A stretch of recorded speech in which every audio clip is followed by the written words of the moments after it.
En 2011, un nouvel État est né sur le continent africain, la République du Soudan du Sud. C'est la deuxième fois depuis les indépendances africaines des années 60. La première fois, c'était lorsque l'Érythrée s'est séparée de l'Éthiopie. Alors cette indépendance s'est faite après un long processus de violence et de guerre civile entre le gouvernement central de Khartoum et le mouvement sécessionniste du Sud. Donc voici l'histoire de la naissance de ce nouvel État africain. Voici une carte politique du continent africain. Voici le Soudan. Avec une superficie de 2,5 millions de kilomètres carrés, c'est le plus vaste des États d'Afrique avant la partition. Car le 9 juillet 2011, le pays se divise en deux. On voit sur notre carte où passe la ligne de partition, qui donne alors naissance à un nouvel État, le Soudan du Sud. Contrairement à la frontière de l'Érythrée, qui avait été fixée par les Italiens en 1900, la frontière du Sud-Soudan n'a jamais existé à l'époque coloniale en tant que frontière internationale. Donc ce nouveau tracé ne tient pas compte du principe qui avait été établi en 1964 par l'OUA, l'Organisation de l'Unité africaine, qui avait décidé de l'intangibilité des frontières héritées de la colonisation. Donc l'indépendance du Soudan du Sud remet en cause le principe de l'OUA. Rapprochons-nous de ce nouveau pays. Le Sud-Soudan a pour voisin 6 États. Le Soudan au nord, donc, l'Éthiopie à l'est, le Kenya, l'Ouganda, la République démocratique du Congo au sud, la République centrafricaine à l'ouest. Donc premier constat, un pays enclavé, sans accès à la mer, ce qui est déjà une forte contrainte pour le commerce. La superficie de ce nouvel État est de 620 000 km², soit près de un quart de l'ancien Soudan, et la capitale est Juba. Le pays est doté pour le moment d'une constitution provisoire, mais il s'agit d'une république à régime fédéral composé de 10 États. Mais alors, pourquoi cette partition? Alors, pour comprendre le processus qui a conduit à l'indépendance, il faut remonter loin dans l'histoire. D'abord, c'est passionnant. Ensuite, la profondeur historique permet de mieux mesurer ce qui fabrique de l'unité ou de la division dans la construction d'un État. Voici le Nil et ses 6 cataractes.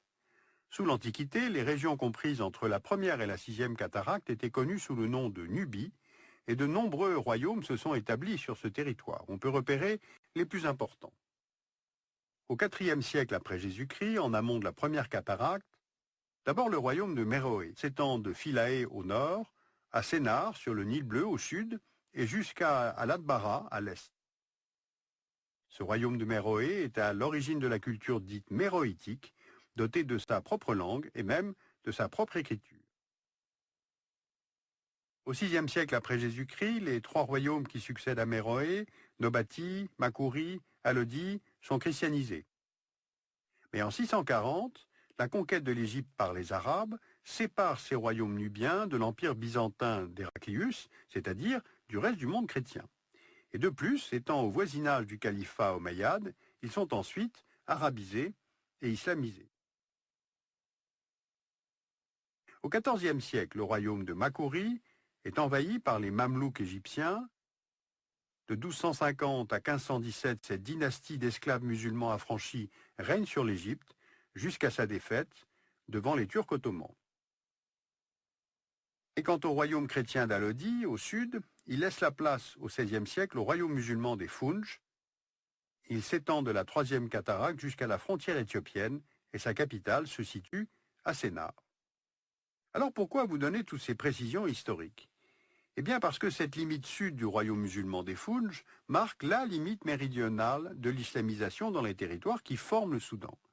Les clivages religieux sont donc très anciens au Soudan, inscrits dans l'histoire comme dans les territoires, et cela explique une partie des tensions actuelles. Et par ailleurs, l'unité et la formation du Soudan sont des constructions politiques récentes. Au début du XIXe siècle, les Ottomans reconnaissent le gouverneur d'Égypte, Mehmet Ali, comme pacha. Celui-ci fonde une dynastie indépendante, puis à partir de 1820 conquiert le territoire soudanais. Mais cette occupation égyptienne du Soudan entraîne à partir de 1881 des agitations politiques et religieuses. Et elles sont conduites par un homme qui se présente comme le Mahdi, que l'islam annonce comme le sauveur qui doit apparaître à la fin des temps. L'État mahdiste tient tête aux Britanniques qui occupent l'Égypte après 1882. Il survit à la mort de son fondateur pour être finalement vaincu en 1898 par les troupes anglaises. Donc en 1899 est établi le condominium anglo-égyptien sur le Soudan. Le pays demeure sous souveraineté égyptienne, mais il est de facto contrôlé par les Britanniques, qui gèrent les 8 provinces du pays en 2 entités différentes. Pour empêcher le retour du mahadisme, les Britanniques gouvernent les 6 provinces du Nord en cherchant l'appui des élites arabophones musulmanes. En revanche, dans les 2 provinces du Sud, ils adoptent un mode de gestion minimaliste en s'appuyant, cette fois, sur les communautés tribales chrétiennes et animistes comme celles des Dinka, des Nuer ou des Chilouks. La proclamation de la République en Égypte en 1952 va favoriser l'accession du Soudan à l'indépendance. Elle devient effective le 1er janvier 1956, avec Khartoum pour capitale. Le découpage en provinces est maintenu, tout comme la délimitation entre le nord et le sud. Alors à quoi ressemble ce Soudan de 1956 ? On note avant tout une grande diversité ethno-linguistique et religieuse. Regardons les principaux groupes. Près de la moitié de la population parle une langue sémitique, l'arabe, principalement dans le Nord-Soudan. Ensuite, il y a les populations de langue couchitique au nord-est, les Béjas, et puis des peuples de langue nilo-saharienne. Au Nord-Soudan, les Agawa et les Fours qui peuplent la région du Darfour, ainsi que les Nubiens. Et au Sud-Soudan, les peuples Nuer, Chilouk, Bari, Azande et les Dinka, qui constituent le groupe ethno-linguistique le plus important. Regardons maintenant comment se répartissent les appartenances religieuses. Le nord du pays est majoritairement peuplé d'Arabes nomades, ils sont musulmans, et au sud on trouve en majorité des populations noires, animistes et chrétiennes. Alors exprimé en chiffres, cela donne une population soudanaise répartie ainsi: 82% de musulmans, 11% d'animistes, 7% de chrétiens, ces religions étant très souvent pratiquées dans un grand syncrétisme. Dès l'indépendance, des affrontements éclatent entre les autorités de Khartoum au nord et les populations du sud. Cette première guerre civile prend un tournant en 1964, lorsque le gouvernement soudanais tente d'arabiser et d'islamiser l'ensemble du pays, et en particulier le sud, majoritairement animiste et chrétien, on vient de le voir. L'opposition sudiste s'organise, le mouvement de guérilla des Anyanya amorce des actions insurrectionnelles contre le gouvernement de Khartoum. En 1972, à Addis Abeba, un accord de cessez-le-feu met fin au conflit. Le Sud devient une région autonome, dotée d'un gouvernement et de compétences accrues. Mais la peine ne dure pas, car d'autres facteurs viennent creuser un peu plus le fossé entre les autorités centrales et les populations du Sud. En 1983, le gouvernement de Khartoum veut diviser la région du Sud en 3 régions et imposer la charia sur l'ensemble du territoire afin de recentrer son pouvoir. Et d'autre part, c'est à partir des années 80 que l'on découvre du pétrole dans la région. Or, l'essentiel des ressources sont au sud, mais c'est le nord qui capte les bénéfices tirés de l'exploitation sans procéder à la redistribution. La rébellion du Sud s'organise autour de l'Armée populaire de libération du Soudan, la SPLA, dirigée par John Garang, qui est un Dinka. À l'époque, l'objectif, ce n'est pas l'indépendance du Soudan du Sud, mais plutôt une autonomie accrue. Et la guerre qui oppose Khartoum au SPLA, qui est soutenue dans la région par l'Éthiopie, l'Érythrée et l'Ouganda, va durer 20 ans. Elle entraîne le déplacement de près de 4 millions de personnes et provoque la mort de près de 2 millions de personnes.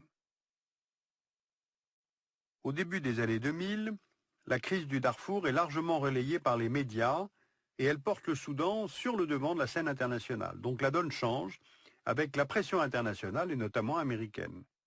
Au Darfour vivent des ethnies islamisées mais non arabophones, comme les Fours et les Massalites.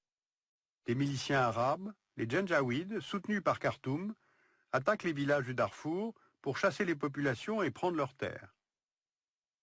Et après 2003, l'armée du régime d'Omar el-Béchir mène une guerre interne contre les mouvements sécessionnistes dans la région. Dans ce contexte de pression internationale, en 2005, le gouvernement de Khartoum et l'armée populaire de libération du Soudan, de Garang, signent un accord de paix global qui tout à la fois met un terme au combat, attribue une plus large autonomie au Sud-Soudan et prévoit la tenue d'un référendum sur l'autodétermination de la région. Il est prévu dans l'accord entre les 2 parties que les revenus de l'exploitation du pétrole, jusqu'ici captés par le gouvernement de Khartoum au nord, doivent revenir pour moitié au sud. Le référendum s'est donc tenu en janvier 2011. Vous voyez ici le bulletin de vote. Les Sud-Soudanais étant invités à poser leur empreinte de doigt pour indiquer leur choix, car 73% de la population adulte y est analphabète. Donc la population a voté à près de 99% pour l'indépendance de la République du Soudan du Sud, qui est devenue officielle en juillet 2011. Donc vous le constatez, une quasi-unanimité pour ce référendum, et ce au terme d'un processus de séparation long et violent, dû à des clivages ethno-linguistiques et religieux, mais aussi des manipulations politiques nombreuses. Alors dans un prochain numéro, nous ne parlerons plus du passé, mais de la viabilité future de cet État, le Soudan du Sud, et puis nous réfléchirons à la stabilité des frontières africaines. Alors vous pouvez revoir cette émission sur le site d'Arte, sur Arte plus 7, pendant 7 jours, gratuitement. Je vous conseille le livre de Marc Lavergne, Le Soudan contemporain, édité par le CERMOC et les éditions Cartala. Et puis je vous conseille de lire ou éventuellement de découvrir la revue 21. C'est une excellente revue qui a une approche du monde tout à fait comparable à la nôtre. Le numéro d'avril 2012 parle de nos cousins d'Europe, comment est vécue la crise en Europe. Donc la revue 21.